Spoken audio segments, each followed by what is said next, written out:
សូមជម្រាបសួរដល់បងប្អូនអរគ្នានេះគឺជា channel YouTube របស់នាងខ្ញុំដែលមានបងប្អូនអាច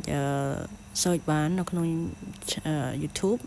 មានឈ្មោះថា Biz ខ្មែរដែលក្នុងនេះខ្ញុំបានបង្កើតយូរហើយ channel នេះប៉ុន្តែដែលបានប្រើសោះត្រឹមតែមួយរយៈពេលនេះខ្ញុំលើកយកមកប្រើវិញអញ្ចឹងថ្ងៃនេះខ្ញុំ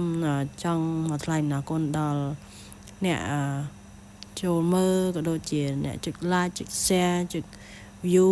អីជាដើមហ្នឹងនាងខ្ញុំសូមអរគុណខ្លាំងមែនតើព្រោះថាចំណុចទាំងអស់នេះគឺជាចំណុចមួយដែលជាកម្លាំងចិត្តដល់នាងខ្ញុំក្នុងការផលិតវីដេអូបន្តទៀតហើយវីដេអូនាងខ្ញុំភាគច្រើនគឺមើលទៅលើការញ៉ាំចំណីអាហារនិងអំពីធម្មជាតិអញ្ចឹងនាងខ្ញុំចូលចិត្តបែបនេះគឺខ្ញុំ share អញ្ចឹងមកដល់ថ្ងៃនេះគឺខ្ញុំទទួលបាន6 subscriber និង 12.4k view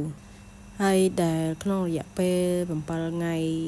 ចុងក្រោយនេះគឺខ្ញុំទទួលបាន 5.1k យេនេះជាចំណុចមួយដែលខ្ញុំសប្បាយចិត្តមែនតើ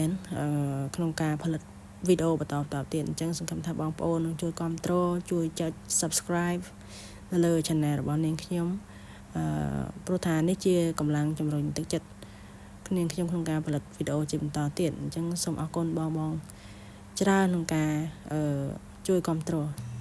សូមបញ្ជាក់បងដែរថាវីដេអូរបស់នាងខ្ញុំបច្ចុប្បន្នគឺជាវីដេអូខ្លីៗទេប៉ុន្តែនៅថ្ងៃមុខនាងខ្ញុំរំពឹងថាខ្ញុំនឹងអាចផលិតវីដេអូថ្មីជាច្រើនទៀតដែលផ្ដល់អត្ថប្រយោជន៍នៃចំណេះដឹងផ្សេងៗជូនដល់បងប្អូនទស្សនាអញ្ចឹងសង្ឃឹមថាបងប្អូននឹងពេញចិត្តនិងជួយ subscribe ផ្ដល់កម្លាំងចិត្តដល់ខ្ញុំបន្តទៀតចា៎សូមអរគុណសូមជម្រាបលា